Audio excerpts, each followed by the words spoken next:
and then a leg, and then the top of her. Good girl. Who is this kitty? Lucky. Okay, Lucky. So tell me when you're ready. Ready. Okay, so these are going to be the specific points for kennel cough. CV22 is on the midline at the junction of the neck and the thorax. So it's a little tough to see, but it's here in this depression. Lung 10 is on the medial surface of the lower forelimb above the dew claw.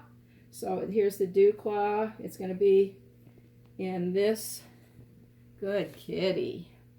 It's going to be in this depression here. Okay. Go ahead and turn.